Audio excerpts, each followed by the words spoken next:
Bonjour Gaëlle. Alors merci de participer à ce petit interview pour le programme IFT en classe.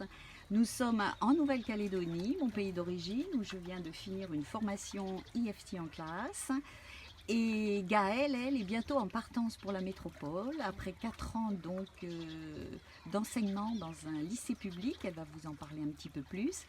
Et dans ses bagages, elle ramène, vous vous en doutez bien, l'IFT. Alors Gaëlle, dis-nous un peu, raconte-nous ton expérience avec l'IFT, les bienfaits que tu as pu trouver pour aussi bien finalement les adolescents, les élèves, que pour toi-même, je crois. Oui. Et je te laisse la parole.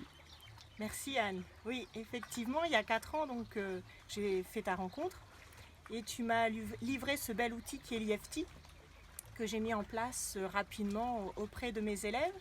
J'ai pu mettre en place rapidement parce que comme je suis enseignante en éco-gestion et que j'ai une spécialité sur les ressources humaines et communication, tout d'abord mon programme s'y prête. Donc c'est comme ça que je peux l'introduire. On a aussi des heures d'aide personnalisées sur lesquelles je me suis appuyée pour mettre en place des projets que je mettais déjà en place en métropole et que j'ai pu continuer et approfondir grâce à l'IFT. Et cet outil est merveilleux pour les élèves parce que les adolescents ont de nombreuses problématiques. Moi, en série STMG, la première des difficultés, c'est leur redonner le goût de l'apprentissage et de l'école. Et l'IFT s'y prête. Ils ont aussi des problématiques d'adolescents beaucoup plus traditionnelles, comme le conflit avec les parents, les déceptions amoureuses, etc. Et donc ça permet aux élèves de pouvoir aussi bien l'utiliser pour leur scolarité que pour leur petit tracas personnel. Voilà, donc comment j'arrive à le mettre en place. Je me suis appuyée sur une vidéo que tu avais mis en ligne d'une adolescente qui est très très intéressante, qui essaye justement de se mettre au travail. Et je prépare comme ça un diaporama où je leur explique un petit peu l'origine de l'IFT, comment ça fonctionne. Je travaille également avec eux les aspects de l'apprentissage, comment le cerveau permet de pouvoir emmagasiner toutes ces connaissances. Et puis donc je déroule comme ça ma séance jusqu'à ce qu'on les mette en pratique. Et puis ils adorent ça au final et puis ils suivent la vidéo de cette jeune fille et se mettent rapidement à tapoter, plus Donc, ou moins discrètement, mais ils le font. oui, finalement, tu as suivi le programme, c'est-à-dire de la neuroéducation, Oui. mais avec la neuroéducation nous permet des techniques d'apprentissage, Ouais. mais si on est en stress, elles ne servent à rien. Donc une gestion des émotions. Oui, tout à fait. Parce que moi j'avais déjà suivi toutes les formations dans l'Académie de Poitiers, qui est quand même précurseur sur un certain nombre de choses. Et du coup, ce qui manque à la neuroéducation, le seul aspect qui ne traite pas, ce sont les émotions. Et on sait très bien que si on ne traite pas aussi les émotions, eh bien tout le reste ne fonctionne pas. Et l'IFT est complémentaire parce que va venir lever la problématique de l'émotion, pouvoir la traiter de manière simple et pouvoir rentrer dans les apprentissages. Et c'est pour ça que c'est plus pratique. C'est plus pratique. Et surtout, moi, ce qui m'avait beaucoup amusé quand je t'avais, disons, en ligne, c'est que toi-même, tu l'utilisais en classe pour toi, parce que là, tu travailles avec des ados, c'est pas évident, et tu l'appliquais pour toi et de façon humoristique, de façon à finalement comment dire, le faire appliquer par eux-mêmes. Oui, effectivement, ils le pratiquent, puisque comme on utilise des points d'acupuncture, ça leur parle rapidement. Et puis du coup, c'est vrai que c'est quand même sympa à utiliser. Et j'ai initié aussi les collègues. Tu te rappelles, je t'avais dit que certains collègues étaient également en attente, en demande de certains outils.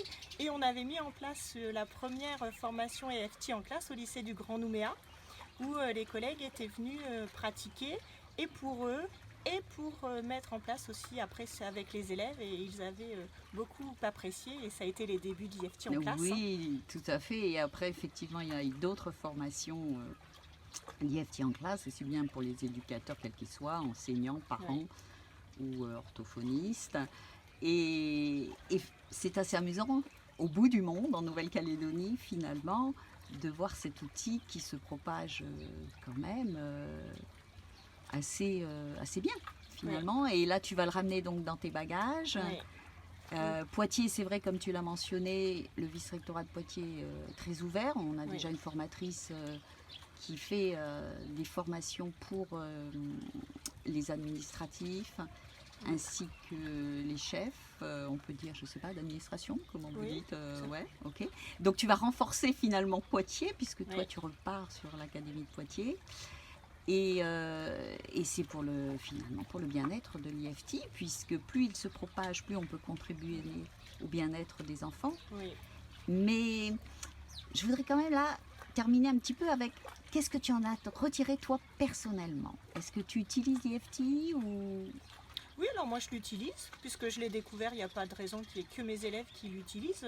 Si je trouve qu'il y a un bienfait pour eux, il y a forcément aussi un bienfait pour nous-mêmes, donc je l'utilise. Et je l'utilise avec mes enfants aussi, ça fonctionne très très bien. C'est pratique, ça désamorce beaucoup de choses et c'est très très facile d'accès. Je pense que c'est ça qu'il faut retenir de l'IFT, c'est que ça doit être fait quand même par une personne qui encadre, même si on peut le pratiquer tout seul. Et que c'est simple d'utilisation, et plus on le pratique et plus nos énergies se mettent en mouvement et plus on arrive à désamorcer et de plus en plus rapidement toutes nos craintes, nos stress, nos angoisses, et c'est ce qui nous permet d'avancer et de gagner en bien-être et en sérénité. Donc finalement, en tant qu'éducatrice, dans l'enseignement là plus particulièrement, tu recommandes cet outil qui est bénéfique aussi bien pour les élèves et même pour des ados, alors qu'on dit que ce n'est pas facile de leur faire passer des messages. Tu le recommandes pour les éducateurs eux-mêmes, en tant qu'enseignants, et ainsi que finalement pour leurs enfants. Et il y a quand même un petit point que je n'ai pas abordé avec toi. Qu'est-ce que tu peux me dire des parents d'adolescents? Alors moi, je suis souvent prof principale et en classe de première. C'est un choix parce que c'est là où tout se joue. C'est quand ils arrivent en classe de première, qu'ils ont été écorchés par le système, qu'ils ont besoin de cette remise en confiance. Donc ça fonctionne très très bien. Et j'en fais part bien entendu aux parents pour savoir s'ils cautionnent, s'ils veulent bien que ce genre d'outils rentrent dans les classes. Et ils sont ravis. Ils sont ravis parce que même eux, ils sont un peu démunis face à leurs enfants en souffrance. Ils sont contents de voir que d'ici quelques mois, ils reprennent goût aux apprentissages, ils se remettent dans une dynamique scolaire et ils approuvent à 200% et ils nous disent que ce sont tout ce genre d'initiatives qui sont les bienvenues et qui permettent aussi de faire avancer l'école. Eh bien, merci Gaëlle pour ce court interview. Et on te dit bien un bon retour sur la métropole et on espérera t'y retrouver pour un autre petit interview et tu nous diras comment tu as pu implémenter dans ton nouvel établissement finalement l'IFT. Merci Gaëlle. Merci Anne et à bientôt dans l'Académie de Poitiers alors. Au revoir. Au revoir.